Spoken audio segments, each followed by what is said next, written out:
Good afternoon विद्यार्थी मित्रों, मैं सेल्फ दर्शित गोयाणी बायोलाइफ बायोलॉजी में आप सबका हार्दिक स्वागत है। आज हम चैप्टर नंबर 16 में हमारा नेक्स्ट टॉपिक है, जो हमारा चैप्टर नंबर 16 12th साइंस के अंदर हम एनसीईआरटी गुजरात बोर्ड का जो सिलेबस पढ़ रहे हैं उसके अंदर हमारा लास्ट इकोसिस्टम यूनिट नंबर 10 का हमारा लास्ट चैप्टर है, chapter number 16 environmental issue. Environmental issues के बारे में हमने देखा कि एनवायरमेंटल प्रोटेक्टिंग एक्ट इन 1986 में इंडिया के अंदर लागू हो गया।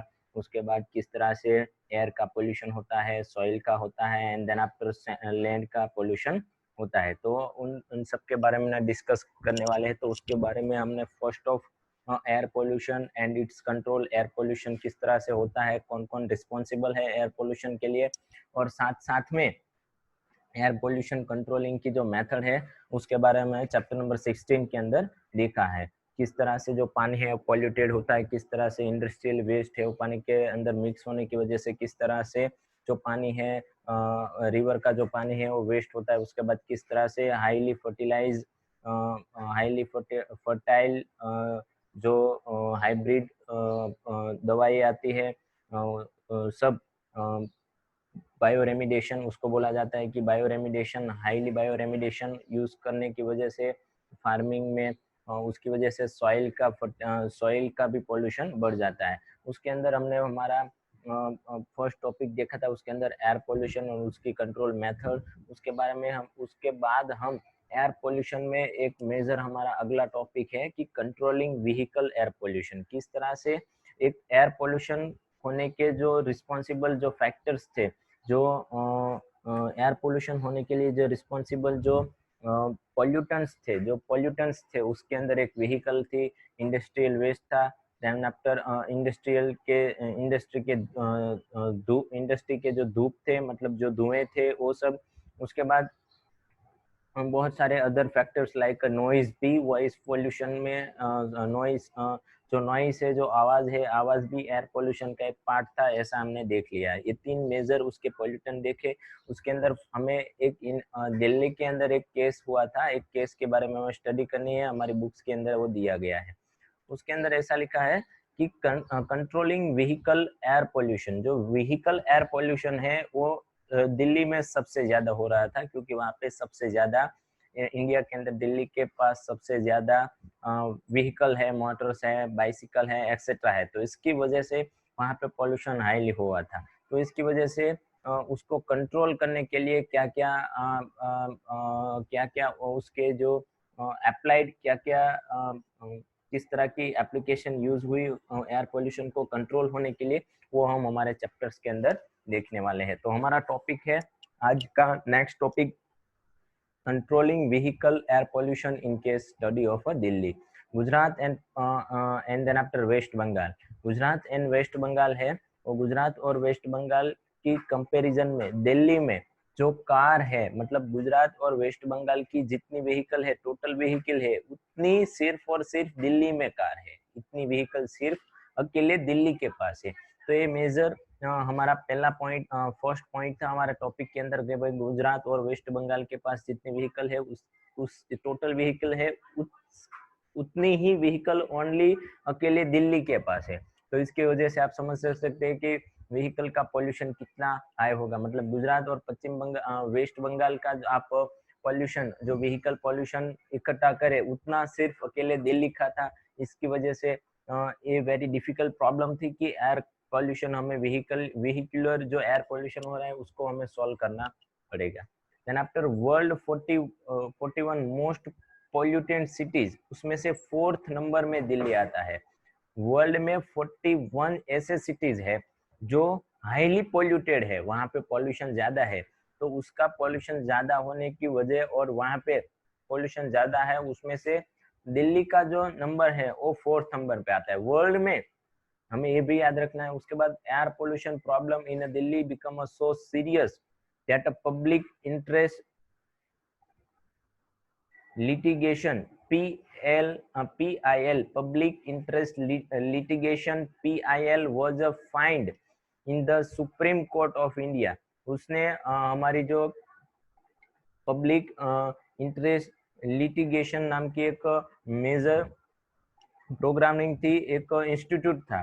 उस इंस्टीट्यूट ने हाई कोर्ट में, सुप्रीम कोर्ट के अंदर, इंडिया की सुप्रीम कोर्ट के अंदर केस फाइल किया कि इतना पॉल्यूशन है, हाईली पॉल्यूशन प्रॉब्लम्स की वजह से दिल्ली में जो कंडीशन सीरियस हो गई थी, उसकी वजह से हमारे जो पीएलए इंडस्ट्री है, पीएलए हमारी पीएल है जो हमारी इंटरेस्ट पब्लिक इंटरेस्ट लिटिगेशन, जो हमारी पब्लिक सर्वेंट के लिए एक बनाया गया एक इंस्टीट्यूट है, उसने सुप्रीम कोर्ट के अंदर केस फाइल किया। He is order to control pollution of air, और उसकी वजह से इस केस जो पब्लिक इंटरेस्ट इंटीग्रेशन ने डाला था दिल्ली के अगेंस्ट कि यहाँ पे पॉल्यूशन ज्यादा है, तो उसकी वजह से जो सुप्रीम कोर्ट ने ऑर्डर दिया कि भाई यहाँ पे पॉल्यूशन कंट्रोल करना बहुत बहुत जरूरी है। तो पॉल्यूशन अब कंट्रोल करने के लिए सुप्रीम कोर्ट ने जो ऑर्डर दिए उसके मुताबिक दिल्ली के अंदर क्या क्या चेंजेस हुए जिसके वजह से पॉल्यूशन है वो कम किया जाए। तो buses from a diesel to compress nitrogen gas, जो बस थी सारी वो सब डीजल से चल रही थी, उसको कंप्रेस कर दिया नेचुरल गैस, सीएनजी जो नेचुरल गैस आता है उससे आप अगर as a fuel CNG use करोगे तो जिसकी वजह से कम धुआं निकलेगा और पोल्यूशन कम होगा। और दूसरा पॉइंट लिखा था, all bus converted to run on CNG by the end of 2002। 2002 से 2 तक सारी दिल्ली की जो बस है वो सारी सीएनजी बस हो गई। वहां पे डीजल बस चलाने के लिए यूज नहीं हो रहा है, ओनली जो नेचुरल गैस है उसकी हेल्प से आप एज अ फ्यूल यूज कर सकते हो और पोल्यूशन कम कर सकते हो। उसके बाद दूसरे जो सारे चेंजेस थे, उससे पहले हमने जो देखा है कि controlling of vehicle air pollution in case of study of Delhi, उसके अंदर दिल्ली में इन 1990 Delhi rank fourth among 41 most cities of the world. In 1990s में दिल्ली है वो फोर्थ नंबर का मोस्ट पॉपुलेटेड पोल्यूटेड सिटी में से एक था, मतलब चौथे क्रमांक पे हमारा दिल्ली है। वर्ल्ड में 41 टोटल सिटीज है जो पोल्यूटेंट है, उसके अंदर फोर्थ नंबर में दिल्ली आता था। उसके बाद पीआईएल ने केस फाइल किया।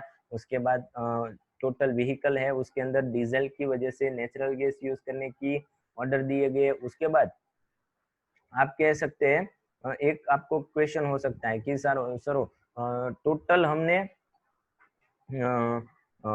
डीजल की वजह से सीएनजी यूज किया, तो इसकी वजह से क्या बेनिफिट होगा, क्यों सीएनजी है वो डीजल से बेटर है क्योंकि डीजल से क्यों सीएनजी यूज करना, जो नेचुरल गैस है यूज करना बेटर है व्हीकल के अंदर, बसेस के अंदर।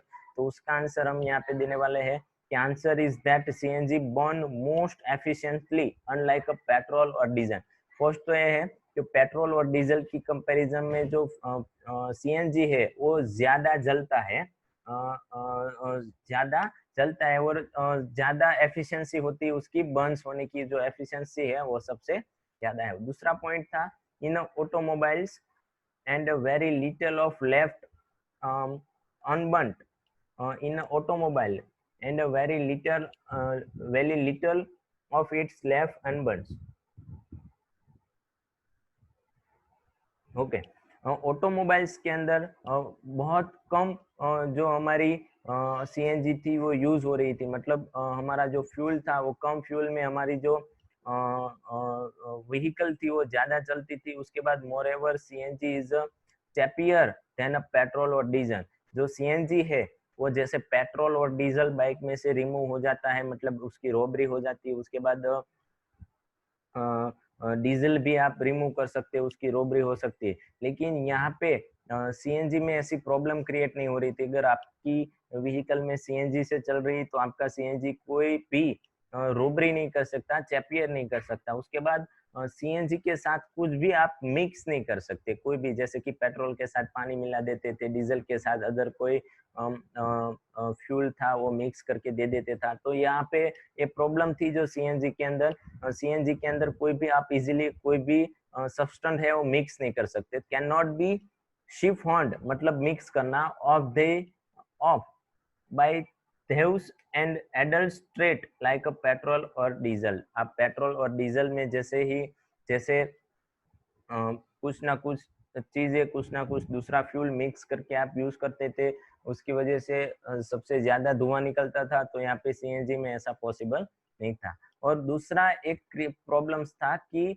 सीएनजी यूज करने में बाइक में कुछ प्रॉब्लम था। ये सारे सीएनजी यूज करने के बेनिफिट थे, ये सीएनजी यूज करने का एक प्रॉब्लम है, ओनली वन प्रॉब्लम।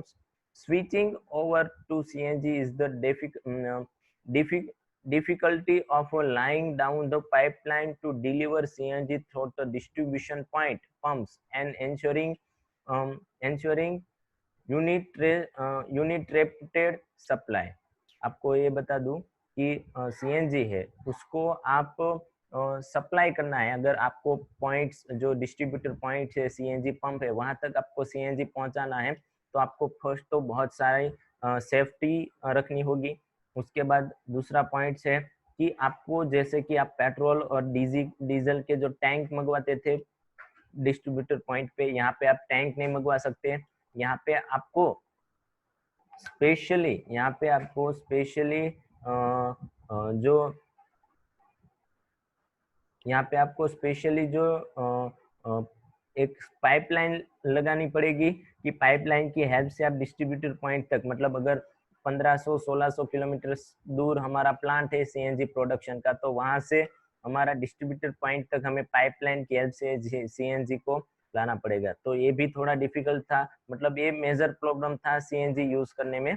तो lying down to pipeline to deliver CNG throughout the distributor point pump and ensuring the uninterrupted supply. और हमें ये भी देखना होगा कि जो सप्लाई होती है वो अच्छी हो, और सप्लाई में कहीं भी कोई भी प्रॉब्लम ना हो, और सप्लाई है वो कंटिन्यूसली हो। कंटिन्यूसली अगर आपने 2 दिन सप्लाई बंद हो गई, तो हमारे जो सीएनजी पंप है, सीएनजी डिस्ट्रीब्यूटर पॉइंट है, वहां पे हमें सीएनजी हम हमारी व्हीकल के अंदर डाल नहीं सकते। तो ये प्रॉब्लम्स थी यूज करने की, और बेनिफिट भी था, ये इम्पोर्टेंट है।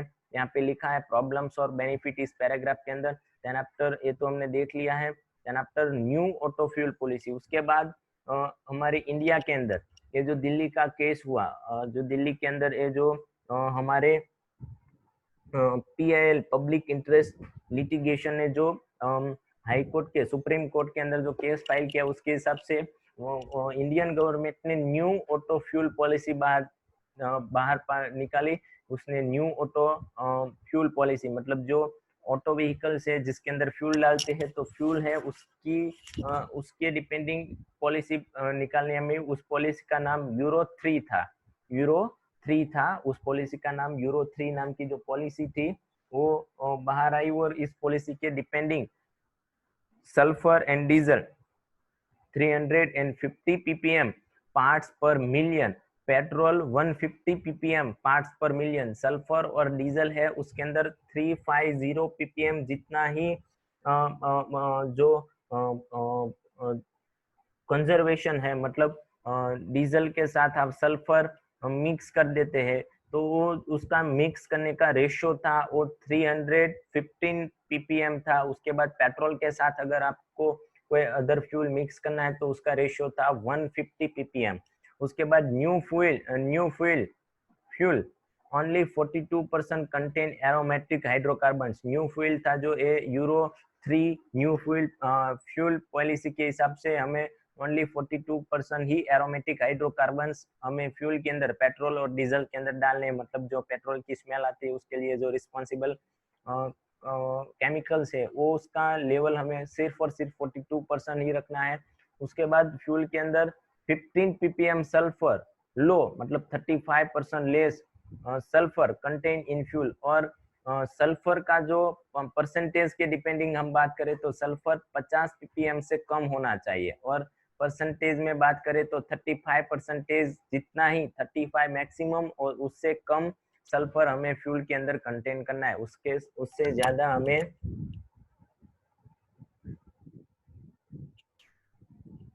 उससे ज्यादा हमें एक भी परसेंट हमें जो सल्फर है उसका मिक्स हमें फ्यूल के अंदर करना नहीं चाहिए। अगर लेवल ज्यादा हो गया, बहुत सारे स्टूडेंट को ये भी क्वेश्चन होता है कि अगर सर बहुत सारे स्टूडेंट ये भी क्वेश्चन करते हैं कि सर अगर सल्फर और डीजल में डीजल पेट्रोल में ये जो मिक्सचर का जो सल्फर का लेवल हाई हो गया, एरोमेटिक हाइड्रोकार्बन का लेवल हाई हो गया, जो यूरो 3 की पॉलिसी के हिसाब से नहीं है, तो वो क्राइम, एक वन टाइप ऑफ क्राइम है। उसके बाद दूसरा ये प्रॉब्लम हो सकती है कि व्हीकल है वो अच्छे से चलती नहीं है, और व्हीकल में से जो पॉल्यूटेड जो धुआं है वो धुआं पॉल्यूटेड निकलता है और एयर का पॉल्यूशन बढ़ जाता है।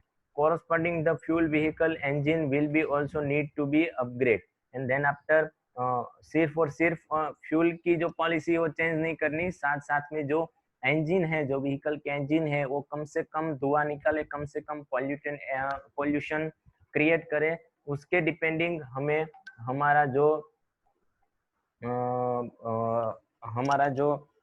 हमारी जो पॉलिसी है वो कंसीडर करनी होगी, हमारे जो इंजन्स है वो बनाने होंगे, उसको अपग्रेड करना पड़ेगा। जैसे कि आपने सुना होगा कि अभी तक BS3 टाइप के जो व्हीकल इंजन आते थे, उसके बाद अभी अपग्रेड हो गए BS4 जो कम पॉल्यूशन करते हैं ऐसे इंजन है। अगर आपने सुना हो तो 6-7 महीने पहले ही ऐसा हुआ था कि सारी डिस्ट्रीब्यूटर में BS3 जो इंजन हो, ऐसी जो बाइक हो, उसको बेचने में बैंड था, और अपग्रेडेड जो बाइक के जो इंजन है वही हम बेच सकते थे। मतलब इंजन में भी हमें क्या करना होगा, अपग्रेड करना होगा, तो ही आप अच्छे से अपना काम कर सकते हैं।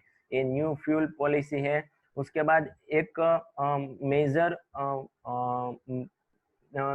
एक्ट है, उसके हिसाब से इंडिया के अंदर मास इमिशन स्टैंडर्डाइजेशन हुआ, मास इमिशन स्टैंडर्ड्स रिलीज हुआ। इसके हिसाब से 4 व्हील है तो उसके अंदर उसके बहुत सारे जो स्टैंडर्डाइजेशन है वो कंप्लीट होना चाहिए। स्टेज 4 3 व्हील है, उसके पास स्टेज 4 स्टैंडर्डाइजेशन होना चाहिए, 2 व्हील के पास स्टेज 4, और सिटीज ऑफ इम्प्लीटेशन, और कब से वो ये जो मास इमिशन स्टैंडर्डाइजेशन है वो अप्लाई हुआ। जैसे कि मैंने बोला कि अभी तक यूरो 2 चल रहा था, यूरो 2 के हिसाब से सब चल रहा था, यूरो 2 की पॉलिसी हिसाब से। अब नेक्स्ट यूरो 3 पॉलिसी के हिसाब से जो व्हीकल है वो सब चल रहे हैं। उसके बाद नेक्स्ट थोड़े साल चले जाएंगे तो उसके अंदर भी अगर कुछ प्रॉब्लम होगा तो स्टैंडर्डाइजेशन आएगा। तो यहाँ पे 4 व्हील का स्टैंडर्डाइजेशन भारत स्टेज 4 है, 3 व्हील का भी वही है, 2 व्हील का भी वो है। और कब अप्लाई हुआ, इन 2017